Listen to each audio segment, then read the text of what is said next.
요즘 코로나로 인해 모두의 마음들이 다 무겁고 힘들고 또 활동에 제약이 있어서 특별히 우리 나이 드신 권사님들 같은 경우는 거의 두문불출하실 수밖에 없을 것입니다. 저희 부모님도 거의 두문불출하셔서 너무너무 힘들어하셔요. 그런 시대를 우리가 참 한 번도 경험해 보지 못한 세상을 살고 있습니다만은 그러다 문득 길을 다니면서 길거리에 나온 사람들 이렇게 보다가 문득 지난 8년간 제게 익숙해진 이 송탄의 거리 또 이 서정리역 앞쪽의 이 거리를 옛날 상황과 이렇게 그려보다가 사람들의 어깨가 이전보다 더 무겁고 어두워 보인다는 생각이 들었어요. 뭔가 그들의 보이지는 않지만 그 어깨 속에서 뒷모습 속에서 난 참 외롭습니다. 난 참 힘듭니다 하는 그들의 마음이 그 어깨 속에서 이렇게 느껴지는 것 같았습니다. 그러다가 제가 좋아했던 독일의 시인인 릴케라는 시인이 쓴 이 고독이라는 시가 떠올랐습니다. 오늘 한번 제가 그 시를 한번 낭독하도록 하겠습니다. 고독은 비와 같다. 고독은 바다에서 저녁을 향해 오른다. 고독은 아득히 외딴 평원에서 언제나 고독을 품고 있는 하늘로 향한다. 그러나 비로소 하늘에서 도시 위로 떨어져 내린다. 동틀역의 고독은 비가 되어 내린다. 모든 골목들이 아침을 향할 때 아무것도 찾지 못한 몸뚱아리들이 실망과 슬픔에 서로를 놓아줄 때 서로 미워하는 사람들이 한 침대에서 자야 할 때 고독은 강물과 함께 흐른다. 이 릴케의 이 고독이라는 시는 어쩌면 고독이 무엇인지를 가장 정확하게 표현한 시가 아닌가 하는 생각이 들어요. 왜 우리는 고독할까요? 오늘 본문에서 오늘 시에서 이 고독한 이유를 이렇게 말하고 있죠. 모든 골목들이 아침을 향할 때, 골목이라는 것은 사람들이 모여 있는 공동체, 마을과 같은 것입니다.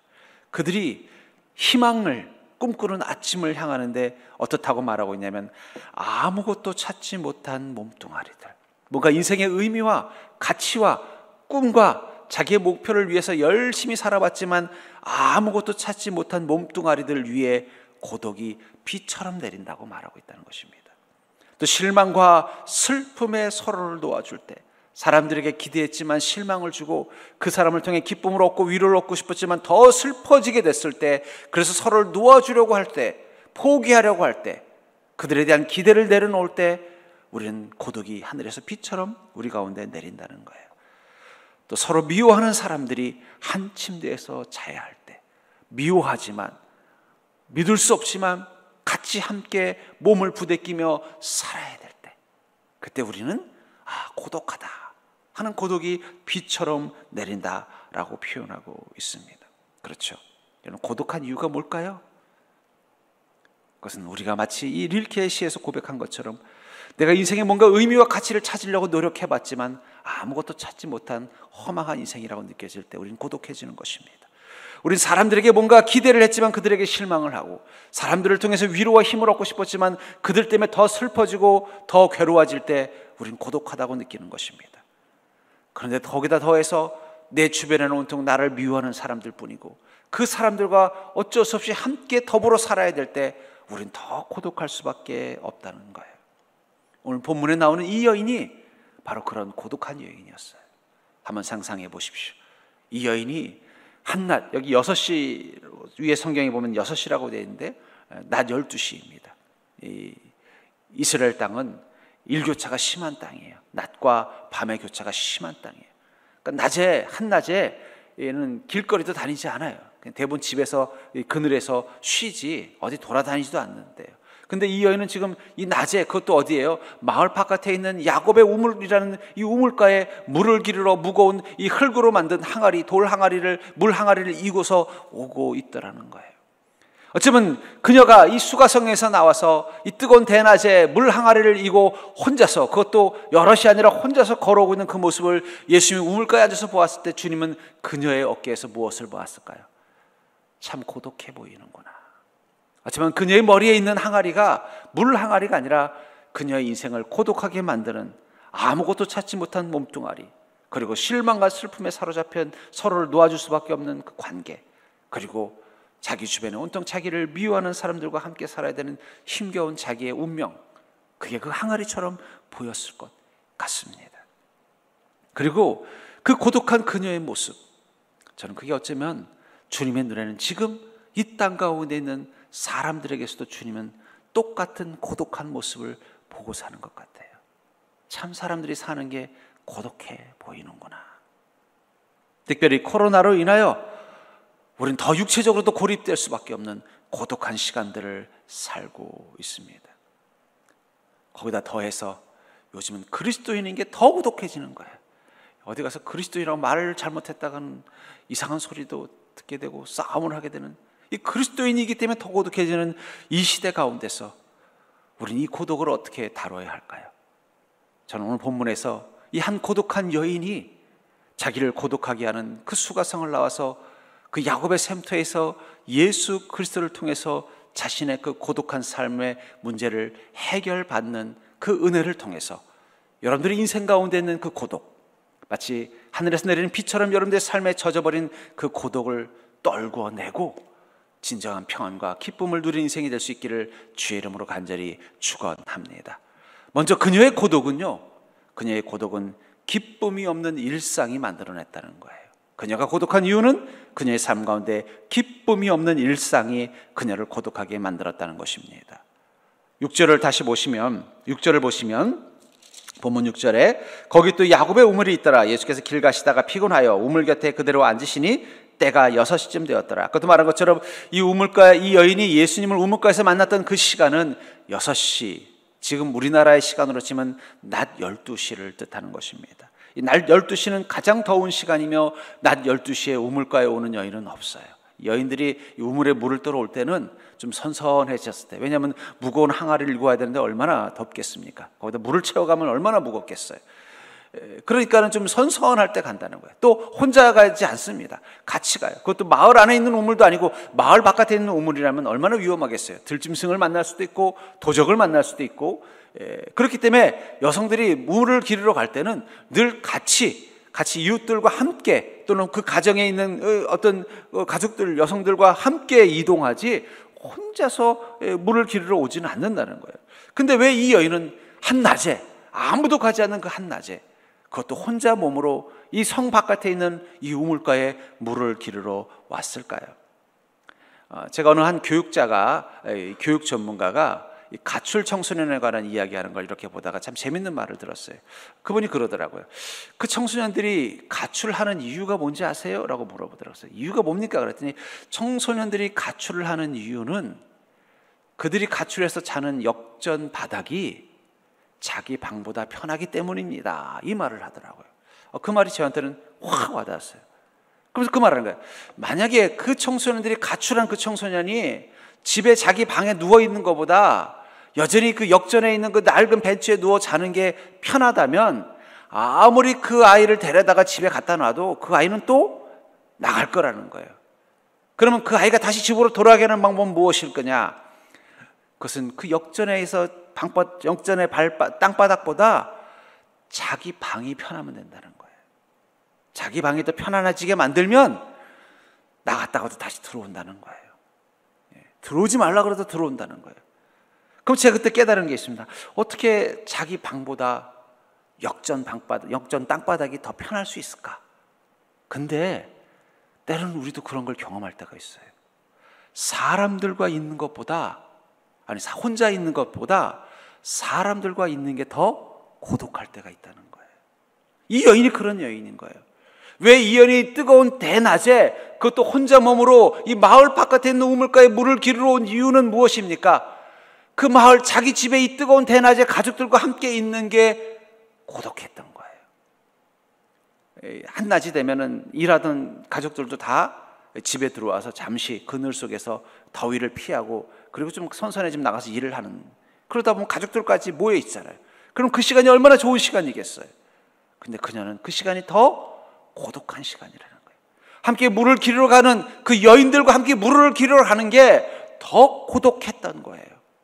그래서 자기를 더 고독하게 하는 그 가족들을 따라서, 자기를 고독하게 하는 함께 물을 기르러 가는 사람들이 우물가에 모이지 않는 그 시간을 찾아서 일부러 혼자 온 거예요. 혼자 몸으로 뜨거운 떼약볕에 물 기르러 오는 게 덜 고독했기 때문에 그녀는 그렇게 한 것입니다. 우리가 사는 세상 살다 보면요, 우리가 세상에 낯설어지게 느낄 때가 있죠. 마치 그 시인이 고독이 비가 되어 내릴 때, 모든 골목들이 아침을 향할 때 하면서 그 고독이 그 골목 가운데 임하는 것을 표현하고 있는 것처럼 말입니다. 우리가 사는 일상의 그 골목 안의 모든 것들이 낯설고 불편해지게 느껴질 때가 있다는 거예요. 더 우리를 고독하게 만들 때가 있다는 것입니다. 전에 응답하라 1988이라는 참 드라마가 참 인기가 있었어요. 저도 참 재밌게 봤어요. 그러면서 저도 왜 저 드라마가 저렇게 인기가 많고 사람들을 기쁘게 했을까 생각해 보면은 그 골목 안에는 외로움이 없어요. 그 함께 삼삼오오 모여 사는 그 가난하고 평범한 사람들이 모여 사는 그 골목 안에는 어디에도 외로움이 내린 적이 없다는 거예요. 이 집에서 음식 만들면 저 음식 나눠주고, 아이들도 어떻게 해야 돼요? 이 집이 내 집이고 내 집이 저 집이고, 이 집에서 모이면 그 집이 저녁 먹는 집이고, 또 그 어른들도 어떻게 돼요? 쉬는 날이면 함께, 더운 여름이면은 그 골목에 나와서 평상을 깔고 거기서 그 더위를 함께 하하하 웃으면서 이겨내는 그 골목에는 고독이 없는 거예요. 그 고독이 없는 골목이 우리를 행복한 인생이구나 보게 만들어준다는 거예요. 겉으로 보기에는 그냥 가난한 사람들, 사업을 하다가 망해가지고 어쩔 수 없이 와 있는 사람들, 빚보증을 잘못 써서 어쩔 수 없이 단칸 지하 반지하에 살고 있고, 또 사랑하는 아내를 잃고 사별하고서 외로움 속에 어쩔 수 없이 거기 와서 새롭게 시작하는 사람들도 있고, 그럼에도 불구하고 그들은 다 행복할 수 있었던 이유는 그 골목에는 고독이 없었기 때문이에요. 근데 요즘 골목은 어떻습니까? 제가 지금 사택에서 8년을 살았는데 저는 엘리베이터 탈 때마다 고독해요. 혼자랄 때도 고독하지만 8년이 됐는데도 누가 사는지도 모르는 그 시간이 고독하고, 또 가끔 아이들이 타면은요, 아는데도 아는 척을 못해요. 괜히 아는 척하면 막 저를 이상한 눈으로 쳐다보니까 오히려 알면서도 인사도 못하고 멀뚱하고 있는 게 너무 고독하더라고요. 우린 너무 고독한 골목에서 살고 있어요.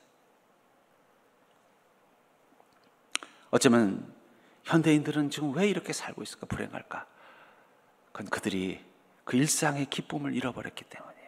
함께 더불어 살고 사랑하고 함께하는 그 기쁨을 잃어버린 그 고독의 시간. 특별히 우리 그리스도는 이 세상이 더욱더 고독해질 때가 있습니다. 특별히 우리 그리스도는 또 이 땅 가운데서 주님의 그 사명을 가지고 살다 보니까 더 고독한 인생을 살 때가 있다는 거예요. 또 세상이 이 코로나로 인하여 교회를 오해하고 그리스도인들을 오해할 때 우리는 더 고독해질 수밖에 없어요. 마치 그 수가성 사람들이 다 낯설게 느껴졌던 이 여인처럼 말입니다. 함께 물을 기르라는 그 사람들이 수군거리는 소리가 너무 힘들었던 이 여인처럼 우리는 세상 가운데서 고독해질 수 있다는 것입니다. 그런데 그때 우리에게 놀라운 변화가 나타납니다. 요나라는 사람이 주님의 그 명령과 음성을 거역하고 다른 길로 가다가 그 배 위에서 풍랑을 만나요. 풍랑을 만나서 그 배가 뒤집어지게 되자 뱃사람들이 요나를 자기들이 살기 위해서 바다에 집어 던집니다. 함께 가던 그 골목 사람들과 같은, 함께 배를 타고 가던 그 일행들이 자기들 살자고 요나를 바닷물에 집어 던진다는 거예요. 왜냐하면 요나가 신의 저주를 받았다고 생각했기 때문에 그렇습니다. 거기다 더해서 요나가 바닷물에 빠지자마자 큰 물고기가 요나를 집어 삼켰어요. 그는 가장 깊은 어둠 속에서 자신의 고독을 이렇게 고백하고 있습니다. 요나서 2장 2절에 가로되 내가 받는 고난을 인하여 여호와께 불러 아뢰었사옵더니 주께서 내게 대답하셨고 내가 수월의 뱃속에서 부르짖었사옵나이다. 이 수월의 뱃속, 큰 물고기의 이 뱃속, 그것은 그의 깊은 고독을 의미하는 거예요. 하나님과도 멀어지고 또 자신이 타고 있던 그 배로부터도 버림받고 또 죽음의 그 바닷속에서, 큰 물고기 뱃속에서 이제 곧 죽기 직전에 이 절망의 시간을 바로 자신은 그 수월의 뱃속이라는 가장 깊은 고독으로 표현하고 있다는 거예요. 그리고 7절에서 이렇게 말합니다. 내 영혼이 내 속에서 피곤할 때 내가 여호와를 생각하였사옵더니 내 기도가 주께 이르렀사오며 주의 성전에 미쳤나이다. 비로소 가장 깊은 절망과 고독의 피곤을 느낄 때 그때서야 비로소 누가 떠올랐다는 거예요? 여호와를 생각했다는 거예요. 여러분들, 우리가 때로는 세상이 너무 낯설게 느껴지고 세상에 머무는 게 너무 외롭게 느껴질 때가 있습니다. 마치 이 수가성 여인처럼 자기 집에 있는 게 너무너무 외롭고 그 마을 사람들과 함께 있는 게 너무너무 외로워서 그 마을 바깥에 있는 이 우물 아무도 가지 않는 그 시간에 차라리 거기 있는 게 덜 외롭고 덜 슬프기 때문에 왔던 것처럼 우리는 그 고독을 느낄 때가 있다는 거예요. 그때 우리는 비로소 하나님을 생각하게 된다는 거예요. 전 그런 의미에서 이 여인이 한낮 12시에 혼자 몸으로 그 수가성을 빠져나와서 이 야곱의 우물가에 왔던 이 고독한 모습은 불행이라고 생각하지 않습니다. 자기 일상에, 자기 삶에서 얻을 수 없는 그 기쁨, 그것을 다 잃어버린 그 상황 가운데서 그녀는 그것을 버리고 영생의 기쁨을 찾기 위해서 이제 출발한 여정인 것입니다. 그리고 그 우물가에서 그녀는 예수님을 만난 거예요. 요나는요, 가장 깊은 어둠과 고독의 시간인 그 물고기의 뱃속에서 비로소 하나님을 생각하고 하나님을 만난 것입니다. 전 그런 의미에서 우리 그리스도인이 가장 깊은 고독을 느낄 때, 사람들에게 실망하고 사람들이 낯설게 느껴지고 내 삶이 버거워지게 느껴질 때, 그 고독의 시간 가운데서 우리는 비로소 하나님을 만나는 기쁨을 누릴 수 있는 것입니다. 그러므로 사랑하는 성도님들, 여러분들의 고독을 낭비하지 않는 자가 되기를 주의 이름으로 간절히 축복합니다. 그리고 우리가 그런 고독을 갖게 될 때, 우리 그리스도인의 고독은 바로 예수님의 고독과 만나는 자리라는 사실을 기억하십시오. 그리스도인의 고독은 예수님의 고독과 만나는 자리라는 사실을 기억하시기 바랍니다. 우리가 다시 6절을 보시면 거기 또 야곱의 우물이 있더라. 예수께서 길 가시다가 피곤하여 우물 곁에 그대로 앉으시니 때가 6시쯤 되었더라. 예수님께서 길 가시다 피곤하셨다라고 말하고 있어요. 왜 길 가시다 피곤하셨을까요? 어쩌면 이 길 가신다는 것은 주님의 사명의 길, 주님께 하나님께서 주신 그 인생의 짐을 의미하는 것일 것입니다. 그리고 그 길을 갈 때 주님은 어떻게 가셨어요? 열정과 애정을 가지고 그 길을 간 거예요. 그랬더니 피곤했다라고 말하고 있어요. 여러분, 우리는 예수님과 똑같이 주님의 음성을 듣고 인생의 사명의 길을 가는 순례자들입니다. 그리고 그 사명을 감당하기 위해서 우리가 처한 세상 가운데, 지금 예수님은 잠시 이 사마리아 지역을 통과하고 있는 것처럼 우리 인생의 그 시간을 통과할 때 우리는 우리가 사랑하고 애를 쓰고 노력했던 것들이 제대로 거둬지지 않는 시간들, 그 속에서 우리는 지치고 힘들 수밖에 없어요. 예수님은 사명의 길을 가신 분이며 그 사랑을 다해서 자기의 삶 가운데 모든 이들을 사랑하고 맡겨진 자기 인생을 기쁨으로 또 열정을 다해 살았던 인생이었어요. 하지만 그것이 예수님을 더 지치고 피곤하게 만들었다는 거예요. 예수님도 고독할 때가 있었다는 것입니다. 그것을 마태복음 8장 19절부터 22절에서는 이렇게 말씀하고 있어요. 한 서기관이 예수님께 나와서 이렇게 말합니다. 선생님이 어디로 가시든지 저는 주님을 따르겠습니다. 주님을 따르겠다고 했는데 주님은 이렇게 말씀하시는 거예요. 예수께서 이르시되 여우도 굴이 있고 공중의 새도 거처가 있으되 인자는 머리 둘 곳이 없다 하시더라. 주님이 어디 가시든지 저는 주님을 따르겠습니다라고 하는 그 서기관에게 주님 뭐라고 말씀하셨다는 거예요? 나는 고독한 순례자의 길을 간다.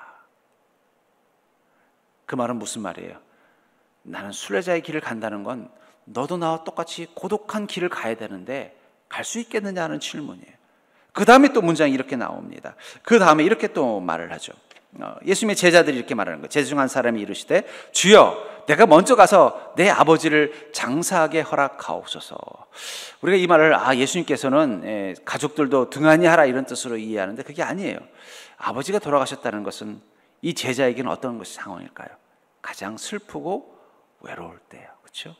저도 아버지를 먼저 천국으로 보내고 나니까 저도 모르게 그 외로움이 확 오더라고요.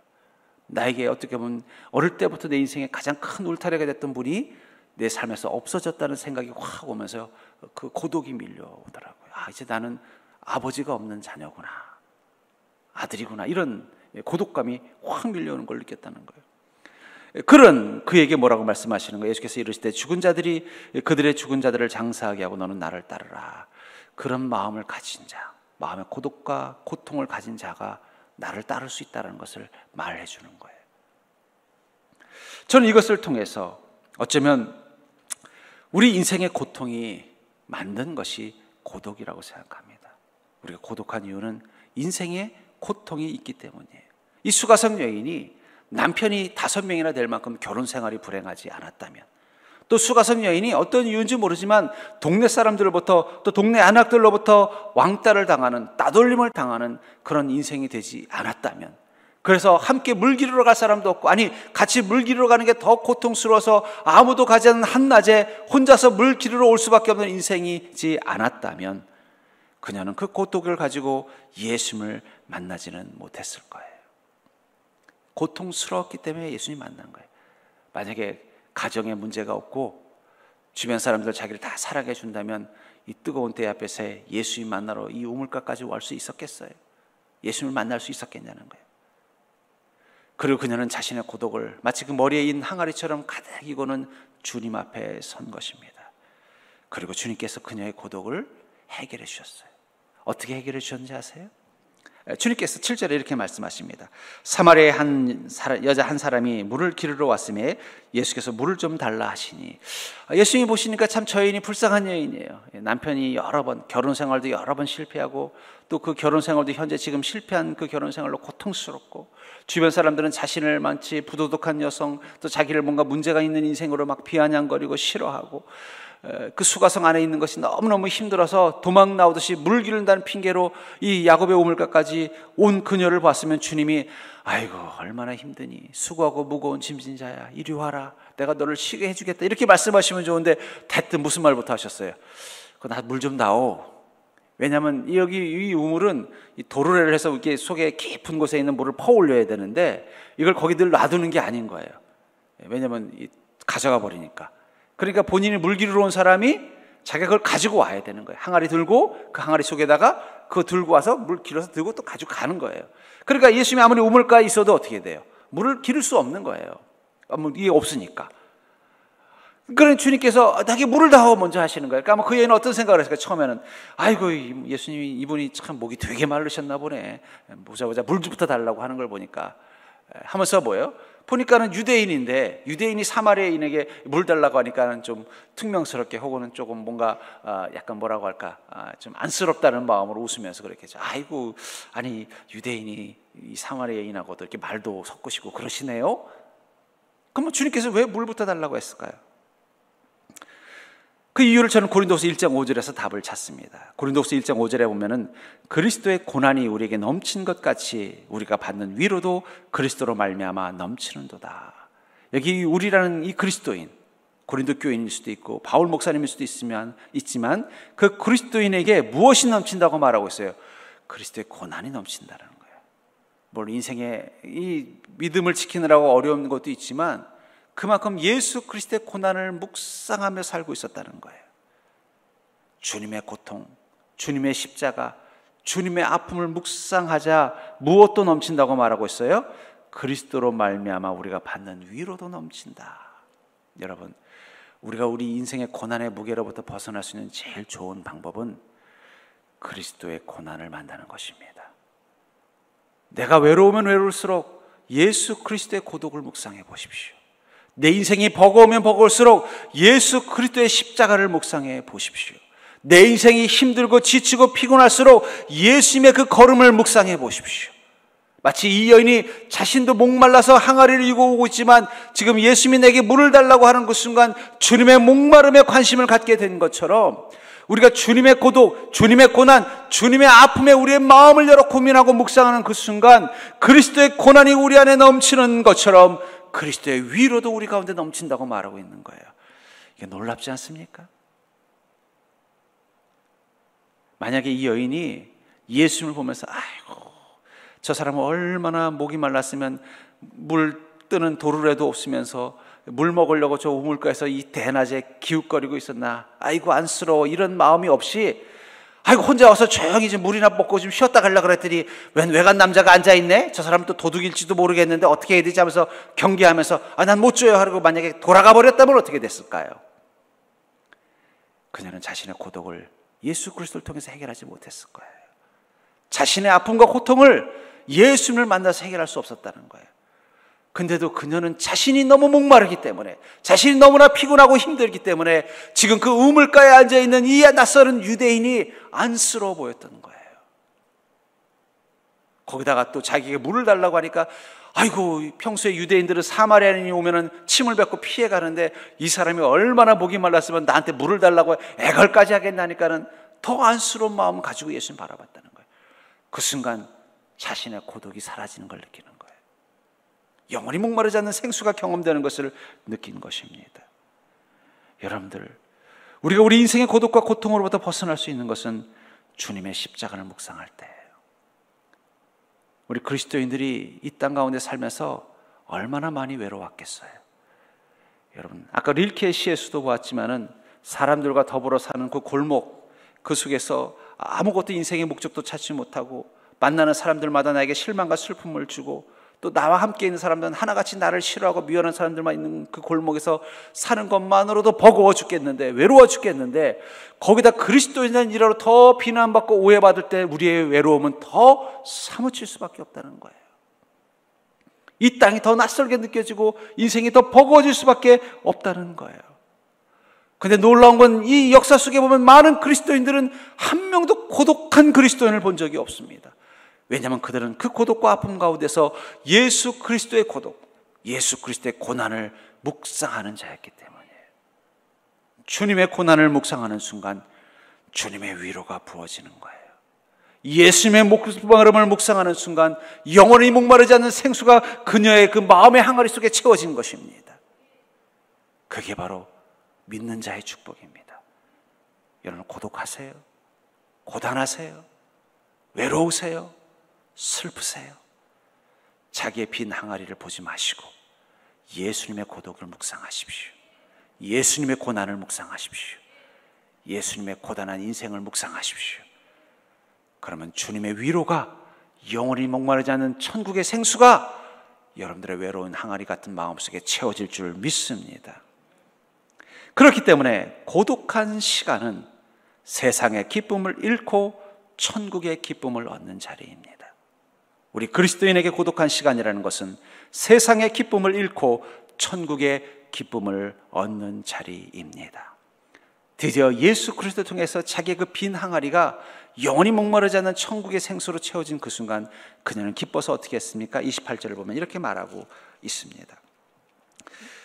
28절에 여자가 물동이를 버려두고 동네로 들어가서 사람들에게 이르되 내가 행한 모든 일을 내게 말한 사람을 와서 보라, 이는 그리스도가 아니냐.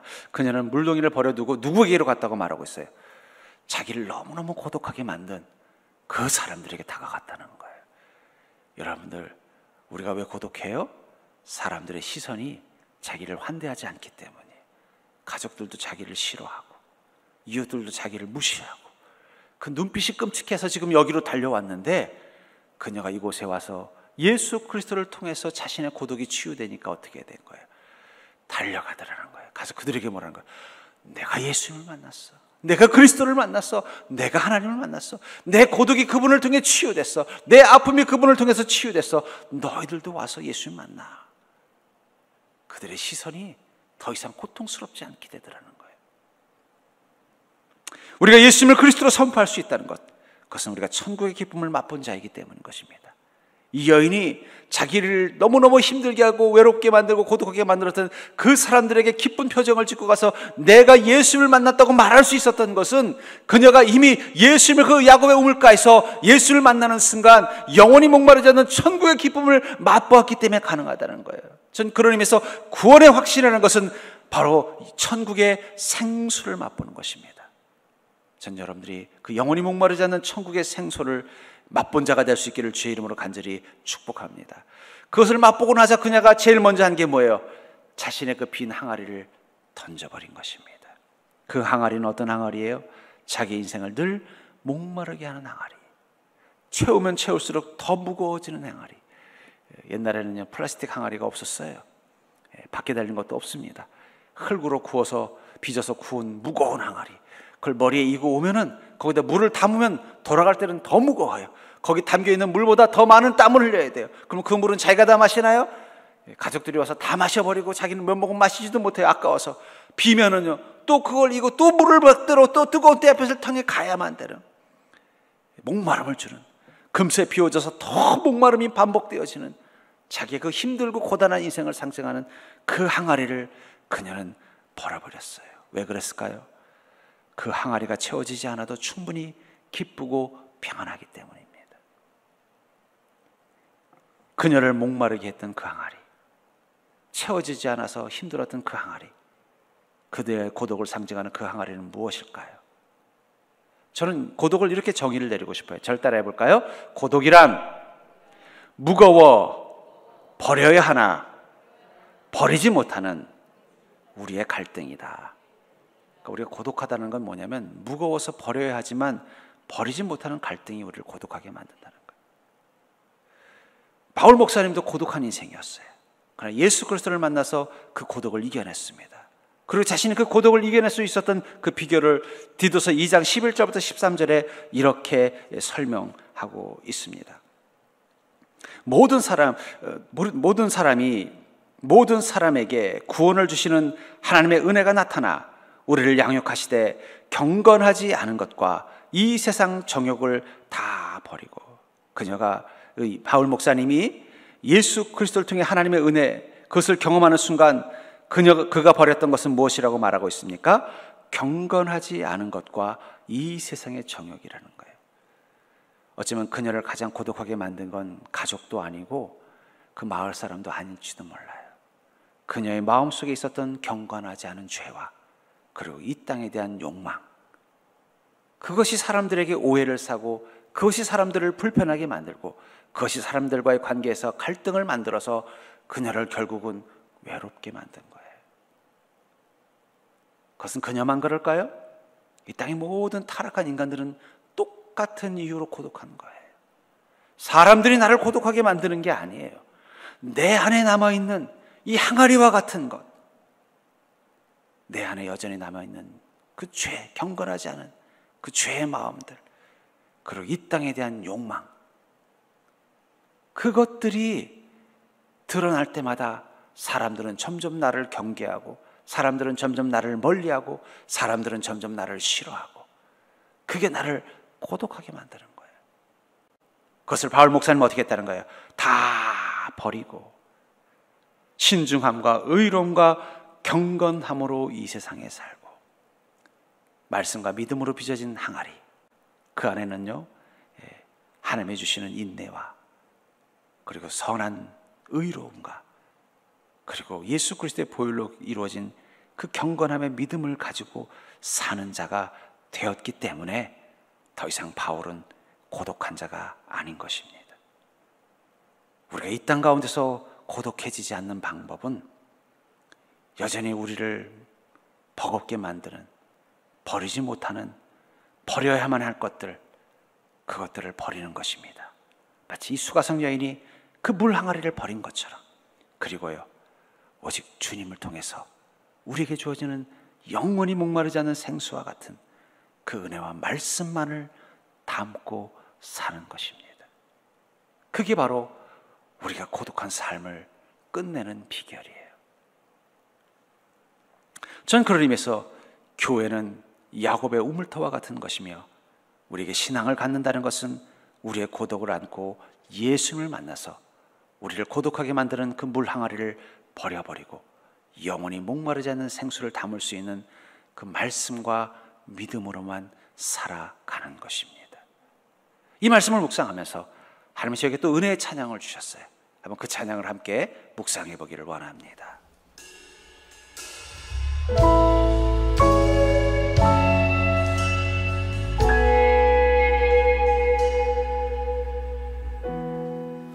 혼자서만 세상을 사는 듯이 주가 멀어 보이기만 할 때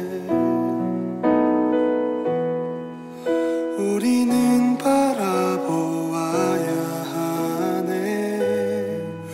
우리에게 오셨던 그 주님을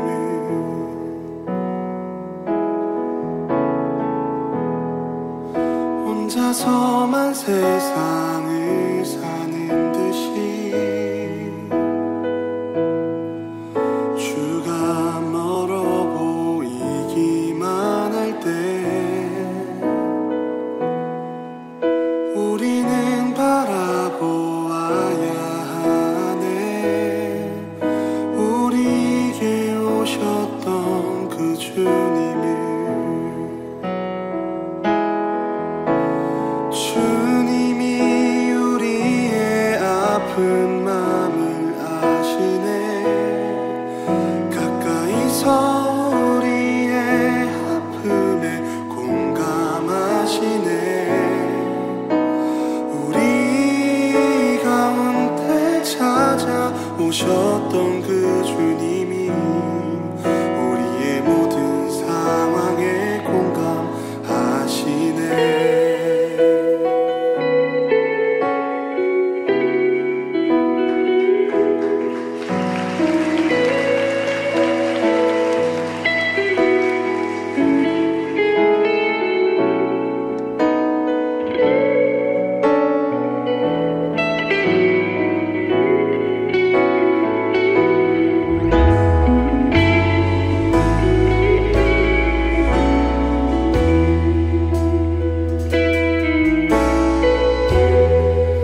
혼자서만 세상을 사는 듯이 주가 멀어 보이기만 할 때 우리는 바라보아야 하네. 우리에게 오셨던 그 주님을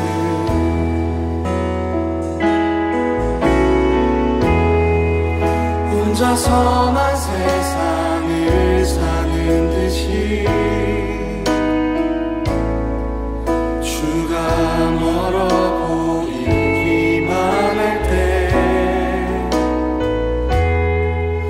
우리는 바라보아야 하네.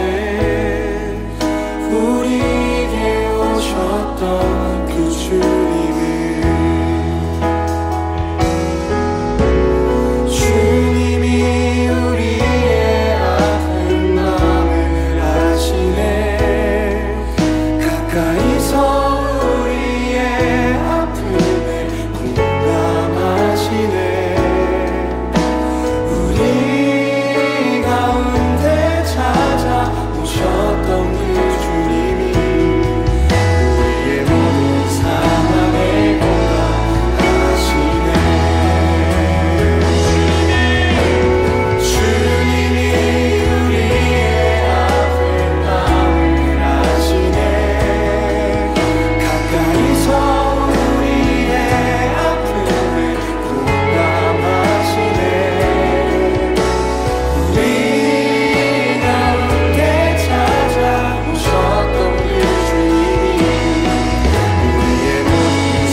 혼자서만 세상을 사는 듯이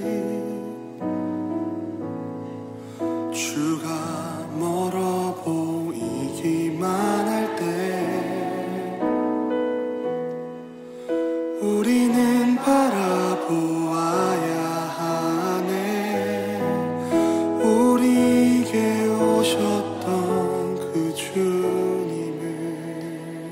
지난 50여일 동안 참 길고 긴 장마를 우리가 경험했어요. 어쩌면 그때 이 땅의 모든 골목들에 내린 비는 그냥 긴 비가 아니라 어쩌면 이 땅에 고독이 내린 건지도 모르겠어요. 릴케의 시에서 말하는 것처럼 인생에 아무 의미도 찾지 못했던 그 인생들, 온통 실망과 슬픔에 서로를 포기하려는 그 모든 만남들, 서로 미워하는 눈빛 속에서 어쩔 수 없이 참고 살아야 되는 힘겨운 삶 가운데 그 고독은 긴 비처럼 이 땅 가운데 내린 것 같습니다. 이 코로나는 우리를 더 고독하게 만들고 그 고독이 만드는 슬픔과 외로움에 사로잡히게 만들었던 것 같아요. 근데 중요한 건 우리 그리스도인은 그 고독한 수가성에 그냥 있을 필요 없다는 것입니다. 이 여인은 용기를 내서 자신을 너무나 고독하게 하는 그 골목에서 나와서 예수님이 있는 야곱의 우물가를 향해 다가갔어요. 너무너무 고독해서 있을 수 없기 때문에 마치 그 큰 물고기 뱃속에서 요나가 부르짖은 것처럼 주님을 생각하고 부르짖자 주님은 이미 그녀가 가는 그 우물가에 와서 기다리고 계셨습니다.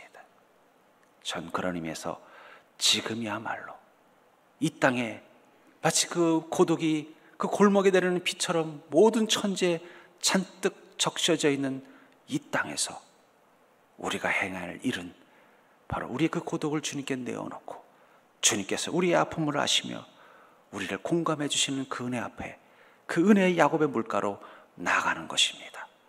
전 여러분들이 이 수가성 여인과 같은 믿음, 수가성 여인과 같은 지혜를 가지고 이제는 자신의 아픔과 슬픔을 주님께 내어놓고 영원히 목마르지 않게 하는 주님의 은혜라는 천국의 기쁨을 누리고 사는 온전한 그리스도인의 인생이 될 수 있기를 주의 이름으로 간절히 축원합니다.